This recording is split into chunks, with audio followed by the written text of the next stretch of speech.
Okay बच्चों, in part number 11 बेटा we start with the point number 2। हम point number 4 से स्टार्ट करते हैं। सॉरी, एक्चुअली यहाँ पे क्या है कि बाजू में नीचे स्कूल में हूँ ना आज, तो यहाँ पे भजन चल रहा है। मैंने खिड़की थोड़ी सी बंद कर दी ताकि आपके रिकॉर्डिंग में आवाज़ रिकॉर्ड ना हो जाए।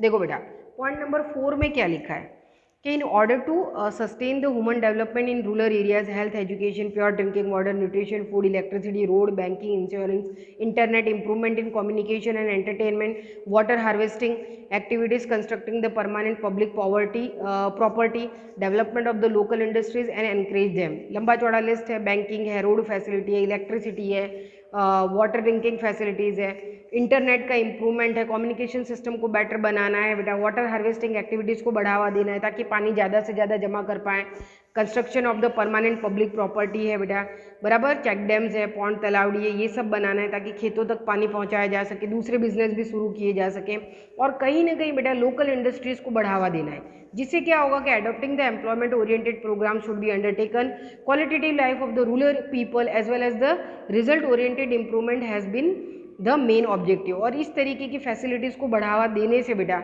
गांव के अंदर भी सारी सहूलियत अवेलेबल करवाने से वहाँ के क्वालिटेटिव लाइफस्टाइल पे बेटा एक फ़र्क आएगा, उनका लिविंग स्टैंडर्ड भी ऊपर जाएगा और वो गरीबी रेखा के बाहर यानी कि बिलो द पॉवर्टी लाइन एक तरीके से देखा जाए तो उससे बाहर वो निकल पाएंगे, BPL पीपल्स। अब पॉइंट नंबर 5 देखो बेटा, in order to decrease the educated unemployment and unemployment among the youth, skill should be developed and employment should be provided as per the qualification. Such type of business oriented or the technical education policies should be adopted with produce the skill artisans. Curriculum of the schools and colleges should be such that it satisfy the requirement of the local industries। एक तरीके से देखा जाए बेटा तो मैंने आपको आगे भी बोला था कि ज़्यादातर हमारा इंडिया का एजुकेशन अभी भी बहुत ज़्यादा थियोरेटिकल है बेटा, है ना, हमको प्रैक्टिकल एजुकेशन और स्किल वर्क पे जाना पड़ेगा। तो गवर्नमेंट जो है अब इफोर्ट्स लगा रही है कि ज़्यादा से ज़्यादा स्किल वर्क, है ना, जो हमारा यूथ है बेटा उनको प्रैक्टिकल नॉलेज ज़्यादा दिया जाए। स्कूल और कॉलेजेस का जो एक एजुकेशन सिस्टम है जो ज़्यादातर थियोरेटिकल है, उसकी जगह उसको प्रैक्टिकल ग्राफ पर ले जाया जाए ताकि बच्चे प्रैक्टिकली उन चीज़ों को करना सीखें, एक स्किल बेस्ड वर्कर बने, एक आर्टिस्ट बने, एक इंजीनियर बने और उनको काम ज़्यादा से ज़्यादा मिले। क्योंकि वर्ल्ड की इकोनॉमी में, वर्ल्ड इंडस्ट्रीज़ में बेटा कागजी काम करने वाले लोगों की ज़रूरत कम है, बराबर, लेकिन प्रैक्टिकली वर्क करने वाले की लोगों की ज़रूरत ज़्यादा है बेटा। तो यूथ को उस तरीके की ट्रेनिंग देना, such type of effort should be made to provide the education and training to the youth. Special skills में be developed in them, quality improves along with the production, employment increasing in the income and improvement in the living standard. They should be given the assurance that they keep on getting employment। Okay, और इसका मोटो यही है कि जो हमारे youth है बेटा वो एक तरीके से उनके लिए एम्प्लॉयमेंट इंक्रीज हो, एम्प्लॉयमेंट इंक्रीज होगा तो इनकम इंक्रीज होगी, इनकम इंक्रीज होगी तो लिविंग स्टैंडर्ड इम्प्रूव होगा, और लिविंग स्टैंडर्ड इम्प्रूव होगा तो वो क्वालिटेटिव लाइफ को स्पेंड करेंगे। Point number 6, Labor Ministry of Indian Government and the state government has implemented ambitious programs like Make in India, Skill India, Digital India to enhance the knowledge, understanding, enthusiasm and work capacity of the youth along with the industrial development। For this education and training programs have been started to develop the skill. Technical colleges and universities have been set up nationwide. They should provide the education facility as per the vocational curriculum and modern technology। आज बेटा भारत में make in India, skill India, digital India, ये अलग अलग जो programmes हैं उनके साथ यूथ को जोड़ा जा रहा है बेटा, उनके आइडियाज़ को जोड़ा जा रहा है और उनको उस तरीके से ट्रेंड किया जा रहा है ताकि वो टेक्नोलॉजिकल वर्क के साथ ज़्यादा जुड़े। उनके वैकेशनल ट्रेनिंग कोर्स में इस तरीके के कैरिकुलम, यानी कि कैरिकुलम मतलब एक तरीके से समझ जाओ कि सिलेबस बेटा, उसके साथ उनको जोड़ा जा रहा है। Efforts are being made to fulfil the requirement of the employment through the near curriculum in schools and colleges, vocational and the technical education। At present, higher institutions like IIT and IIM are being established in most of the state of our country। बराबर, IIT है बेटा, IIM है, ये IIM management के लिए है, IIT engineering के लिए बेटा, और ज़्यादा से ज़्यादा सिटीज़ में अब जो है, जैसे फर्स्ट IIM जो था बेटा वो अहमदाबाद में बना, अब भारत के 4 से 5 स्टेट में, और इसके सेंटर्स अभी और बढ़ाए जा रहे हैं। IIM अहमदाबाद बेटा वर्ल्ड लेवल की यूनिवर्सिटी मानी जाती है। यहाँ से जो बच्चे पढ़ के निकलते हैं उनकी स्टार्टिंग सैलरी, कुछ तो जो रैंकर्स होते हैं उनकी सैलरी 2 करोड़ रुपए से स्टार्ट होती है। IIT कानपुर है, IIT लखनऊ है, IIT हैदराबाद है, बराबर, इनके अपने ही बड़ा रेशियोज़ हैं। यहाँ से जो बच्चे पढ़ के निकलते हैं उनको तो कॉलेज में से ही बड़े बड़े इंटरनेशनल कंपनियाँ उठा ले जाती हैं। तो गवर्नमेंट कोशिश कर रही है। अब देखो इसके आगे चलते हैं 7 नंबर कि government has opened the new areas of the employment to the plan man power. Lot of the employment opportunities there in the computer technology, information technology, pharmaceutical business, management, packing and processing industries, outsourcing, marketing, catering, event management, office management, hotel management, sales stock marketing, etc. यहाँ पे बहुत सारे subject हैं जैसे computer, information technology, pharmaceutical, medical industries, medicine के साथ जुड़ी हुई है बेटा, है ना, कैडिकल केडिला है, ये सब बहुत सारी फार्मास्यूटिकल इंडस्ट्रीज़ को आप जानते हो बेटा, दवाइयाँ बनाने का काम होता है यहाँ पे। फिर पैकेजिंग इंडस्ट्रीज़ है बेटा, फिर बहुत सारे जो डेटा इंडस्ट्रीज जो सब इंफॉर्मेशन टेक्नोलॉजी का सॉफ्टवेयर इंडस्ट्रीज़ होती है बेटा, सॉफ्टवेयर्स बनाने का काम करती है। उसके साथ साथ बेटा पिछले 10-12 साल में हमने देखा है बेटा कि टूरिज़्म है, होटल मैनेजमेंट है बेटा, फैशन डिज़ाइनिंग के कोर्सेज़ हैं, फिर शेयर स्टॉक मार्केटिंग का बिजनेस है बेटा, जिसमें बहुत सारे लोगों को नॉलेज नहीं होता है कि इसमें भी कितनी अच्छी कमाई है अगर इन चीज़ों को हम ठीक से समझ जाते हैं। अकाउंटिंग के कुछ अलग अलग फील्ड्स हैं। तो गवर्नमेंट कोशिश कर रही है बेटा कि यूथ इस तरीके के वैकेशनल ट्रेनिंग कोर्स, ये 6-6 महीने 1-1 साल के कोर्सेज होते हैं बेटा, लेकिन इनको करने के बाद उनको अच्छा खासा इंडस्ट्रीज़ के अंदर बेटा उनके लिए स्कोप होता है। So new curriculum has been set up in the universities fulfilling the local requirement according to the curriculum of education. Training and teaching has been changed so that it may fulfill the requirement of job in future. At the end of the acquiring the manpowers like a course in spinning, weaving, training, plumbing, radio, TV, fridge, mobile, AC, repairing, aerospace, robot making, new courses have been started in order to produce the skilled artisans. एक तरीके से देखा जाए तो हम इन चीज़ों को समझ सकते हैं बेटा कि जो स्किल आर्टिस्ट है बेटा, स्पिनिंग है, विविंग वर्क करने वाला है, प्लम्बिंग करने वाला है, रेडियो बनाने वाला है, टीवी फ्रिज रिपेयर करने वाला है, एसी रिपेयरिंग करने वाला है बेटा, ये छोटे छोटे काम काज है। लेकिन एक पर्सन जब इस में ट्रेंड हो जाता है, इसको सीख जाता है बेटा, तो वो आराम से इन चीज़ों को कर सकता है और अपने लिए खुद एक छोटी सी शॉप खोल के भी बेटा अपने साथ साथ दूसरे 2 लोगों को भी काम दे सकता है। तो गवर्नमेंट ऐसे वोकेशनल ट्रेनिंग कोर्स स्टार्ट कर रही है, टेक्निकली यूथ को जो है इंस्पायर कर रही है। It is try to prove loan and less rate of interest at the entrepreneur under the startup India for promoting the new business. बिल्कुल लो इंटरेस्ट रेट पे बेटा उनको लोन प्रोवाइड की जाती है। स्टार्टअप इंडिया सबसे बेस्ट एग्जांपल है, मैंने शुरुआत में ही समझा दिया कि गवर्नमेंट उनको प्रमोट करती है, उनके आइडियाज़ को प्रमोट करती है उनके न्यू बिजनेस को सेटअप करने के लिए। Mutual coordination has become the possible because of the cooperation between the local industries and training institutions so that the per local requirement supply of the labor could be made for the generating employment and place of the white collar job self employment should be fostered with the government's economic help. For this purpose such and the environment and proper strong structure should be created. The educational courses and educational expense became the cheaper and admission becomes easy. एक तरीके से देखा जाए बेटा तो कहीं ना कहीं देखा जाए तो हमारा जो प्रैक्टिकल वर्क वाला नॉलेज जो है बेटा वो बहुत काम देगा। कहीं ना कहीं सेल्फ एम्प्लॉयमेंट क्रिएट करेंगे और जैसे अब प्राइवेटाइजेशन होता जा रहा है बेटा तो सरकारी नौकरियों वाला कामकाज जो है वो धीरे धीरे ख़त्म हो रहा है। तो कहीं ना कहीं बर्डन कुछ तरीके से कम भी किया जा रहा है बहुत सारे सेक्टर्स में। इसके लिए सेफ्टी रूल्स रेगुलेशन गवर्नमेंट ला रही है। वाइट कॉलर जॉब की बात हो रही है। वाइट कॉलर जॉब का मतलब है बेटा बड़े बड़े जो ऑफिशियल लेवल के जो पोस्ट होते हैं ना, IAS IPS, दुनिया भर के म्यूनसिपल कॉरपोरेशन के होते हैं, कलेक्टर्स के होते हैं, मतलब ये सब वाइट कॉलर जॉब्स में आते हैं बेटा, यानी कि A ग्रेड ऑफिसर्स। बहुत सारे ऐसे कॉम्पिटिटिव एग्जाम्स होते हैं बेटा जिसमें बच्चे जो है यूथ जो है वो अपने जो है बेटा एक कॉम्पिटिटिव एग्जाम्स प्लस पॉइंट हो जाता है। जब इस कॉम्पिटिटिव एग्जाम्स को क्लियर कर लेते हैं बेटा तो वो इस तरीके की अपॉर्चुनिटीज़ को जो है हासिल कर सकते हैं।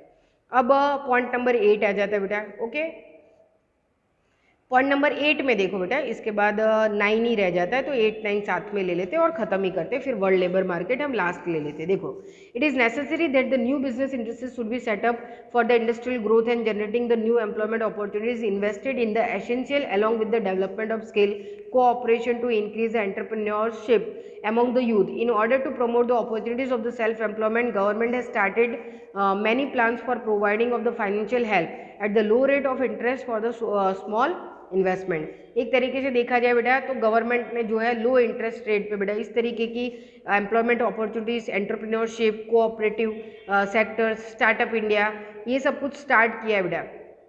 इंडस्ट्रियल सेक्टर में छोटे छोटे फैक्टर्स भी बढ़ा रही है ताकि डिमांड को फुलफिल किया जा सके, कॉम्पिटिटिव जो है माहौल बना रही है ताकि ज़्यादा से ज़्यादा लोग बेटा इंस्पायर हों और उस चीज़ में आए, बराबर। फिर यहाँ पे देखो कि with the help of selling the produce foods goods, efforts have been started to provided the technical and commercial knowledge, marginal skill help with the efforts of the bank communication help of the financial industries, economical easy loan facilities, local business and welfare organization, women have been provided self employment by setting up the household industries। अब जैसे ये industries है बेटा, तो इनके selling के जो अलग अलग डिपार्टमेंट होते हैं या इनका जो कामकाज होता है उनको भी इजी बना दिया गया है। जैसे अभी किसान योजना जो बिल वगैरह पास हुआ है उनको डायरेक्टली मार्केट के साथ जुड़ा हो रहा है। हालांकि बिल के अंदर बहुत सारे बेटा एक तरीके से देखा जाए तो बहुत सारे लूफॉल्स हैं, कमियां हैं, क्योंकि अभी भी भारत का किसान बेटा स्मार्टफोन्स यूज़ नहीं करता है, ज़मीन पे काम करता है ना, पढ़ा लिखा नहीं है। वो कहाँ से, जैसे मैंने आपको इनाम योजना समझाई थी बेटा, हमारे भारत के अंदर 7,000 मंडियाँ हैं, है ना, उसमें से अभी तक पिछले 2016-17 तक सिर्फ 518 मंडियाँ जो है इनाम योजना के साथ जुड़ी थी। और कोविड के टाइम पीरियड पे उन्होंने और दूसरी 300 के करीब 350 के करीब मंडियों को जोड़ा, यानी कि मुश्किल से अभी मिला के 950 से 1,000 मंडियाँ। यानी कि आप सोचो 7,000 मंडी में से सिर्फ 1,000 मंडियाँ ही इतने साल के, पिछले 6 साल के गवर्नमेंट की इनाम योजना जब से स्टार्ट हुई है तब से जुड़ पाई हैं।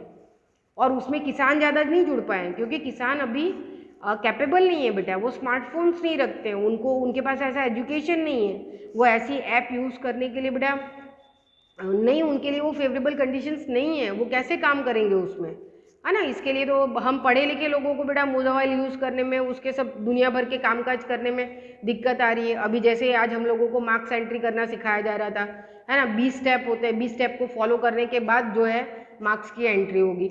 यानी कि समझो आप कितनी क्रिटिकल सिचुएशन है। तो एक बेचारा सामान्य से किसान बेटा जो कम पढ़ा लिखा है, स्मार्टफोन नहीं रखता है और डब्बे वाला फ़ोन उसके पास होता है, उसको इनाम योजना के साथ जुड़ना। और अब तो गवर्नमेंट इनाम योजना को ही उनका किसान का जो कृषि बिल है वो बना के पेश कर रही है। तो भारत के किसानों की हालत क्या होगी बेटा, है ना। मोदी जी सोच रहे हैं मैं कि यूरोप बना दूँ, तो बेटा भारत के कल्चर में और वहाँ के कल्चर में बहुत फ़र्क है। वहाँ के कल्चर को चेंज हुए 50, 60, 70 साल बीत चुके हैं। वहाँ के किसानों के अंदर बदलाव आने में, अब वहाँ पे किसान हमारे भारत के देश की तरह छोटे छोटे किसान नहीं होते बेटा, उनके अपने अपने छोटे छोटे मंडल होते हैं, उनके संगठन होते हैं बेटा, उनके ग्रुप्स होते हैं, है ना, हमारे तरह नहीं है। तो यहाँ तो क्या है कि मोदी जी सपने बहुत बड़े देख रहे हैं बेटा। तो सपने देखना सही बात है बेटा, लेकिन सपनों की रियलिटी को भी चेक करो कि क्या वो ज़मीन पे सच हो सकते हैं, है ना। वैसे तो हम सभी लोग सोचते हैं कि चलो प्लेन उड़ाना सीख जाऊं, अपना खुद का प्लेन लेकर ही चलूं, बहुत अच्छा सपना है।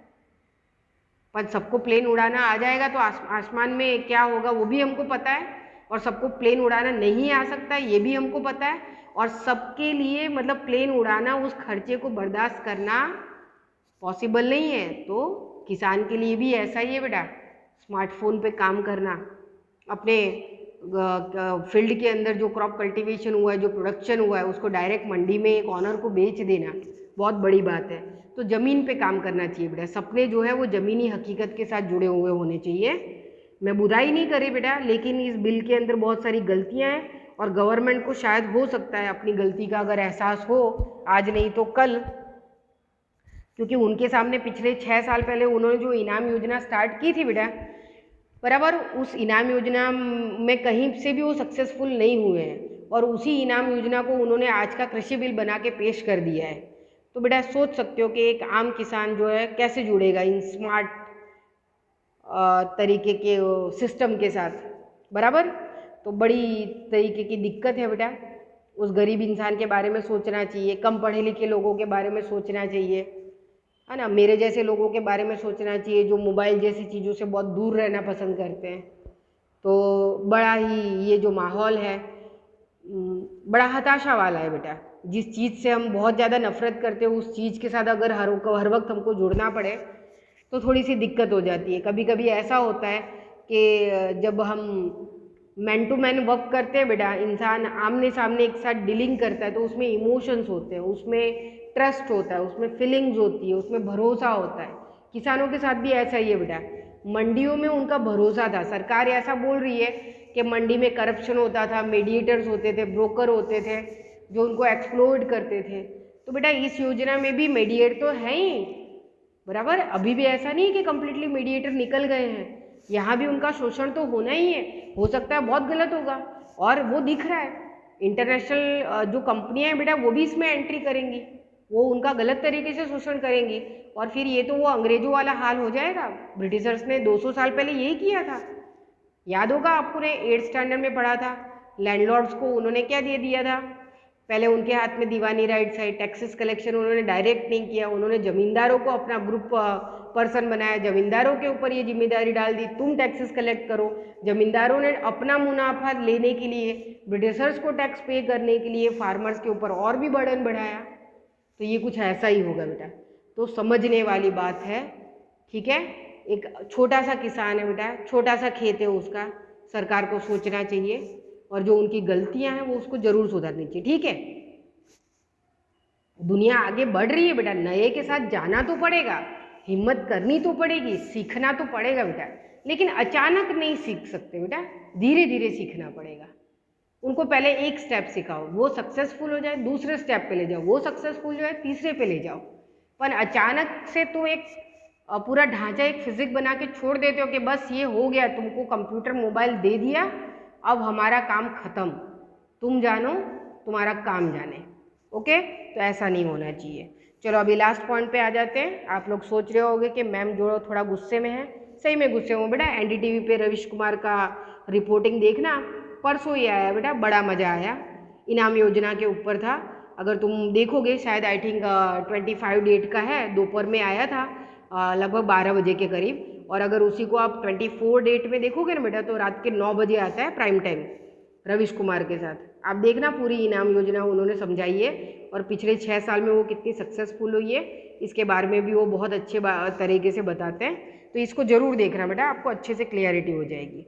अब पॉइंट नंबर 9 पे आ जाते बेटा कि employment exchange centres works at the chain between the unemployed and honours who were in search of the such a youth who were looking for the employment, laborers, workers or educated skill or unskilled labor. This organization provide the attending information regarding the registration of the educated unemployment, this place and the type of work. It gives the guidance in choosing the one's own career.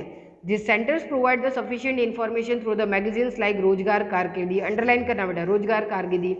It provides the free services through the model career centers and helpline number. This one helps people by providing them important skills programmes, employment fair etcetera. एक तरीके से देखा जाए बेटा तो जो unemployed person है, जो श्रमिक है, उनका रजिस्ट्रेशन करना, फिर उनको स्किल वर्क के साथ जोड़ना, जैसे अभी कोविड के टाइम पीरियड पे किया गया, मनरेगा के साथ या दूसरे स्किल वर्क के साथ रजिस्ट्रेशन करवाया गया। इस टाइम पीरियड में गवर्नमेंट को पहली बार पता चला कि हमारे देश में कितने श्रमिक हैं, है ना, उसमें से 80% ऐसे हैं जिन्होंने कभी अपने आप को रजिस्टर्ड ही नहीं कराया, बराबर। क्योंकि हमारे मजदूर भी बेटा इतने अवेयर नहीं है। मजदूरों को भी पहले बार पता चला कि अगर हम रजिस्टर्ड होते तो सरकार की कितनी सारी योजनाओं का हमको लाभ मिलता। तो यहाँ पे रजिस्ट्रेशन करवाना बहुत जरूरी हो जाता है ताकि उनको सरकारी लाभ मिल सके बेटा। अब यहाँ पे रोजगार कारकिर्दी करके बेटा गवर्नमेंट हमेशा एक मैगजीन्स जो है वो भेजती है और इसके साथ साथ जो है बेटा एक न्यूज़पेपर भी आता है। न्यूज़पेपर का नाम जो है पुरानी टेक्स्ट बुक में था बेटा, वो मैं आपको सर्च करके बता दूंगी। मंडे जो हमारा लाइव लेक्चर है बेटा उसमें हम थोड़ा सा डिस्कस कर लेंगे इसके बारे में। और तो वो न्यूज़पेपर जो है बेटा वो हर वीक में 2 टाइम आता है, ऐसा टेक्स्ट पुरानी टेक्स्ट बुक में था, शायद वो बंद हो गया होगा इसी वजह से नई टेक्स्ट बुक में उसके बारे में जानकारी नहीं है, पहले आता था। लेकिन मैं आपको उसकी इन्फॉर्मेशन जरूर, पुरानी टेक्स्ट बुक घर पर पढ़ी है, मैं आपको प्रोवाइड करूँगी। ओके, तो यहाँ पे बेटा ये हेल्पलाइन नंबर है, रोजगार कारकिर्दी जो मैगजीन है उसके अंदर उनको पता चलता है कि हम किस सेक्टर में काम कर सकते हैं, कहाँ कहाँ पे वैकेंसीज निकली है, बराबर, कहाँ पे आने वाले समय में रोजगार खड़ा होगा, तो वो जुड़ सकते हैं इसके साथ साथ। ओके, तो यहाँ पे एक कुछ ग्राफ दिया है बेटा कि till 2015 there were the 947 employment exchange centres in our country. हमारे कंट्री में ऐसे रजिस्ट्रेशन कितने सेंटर्स थे, 947, अंडरलाइन करो।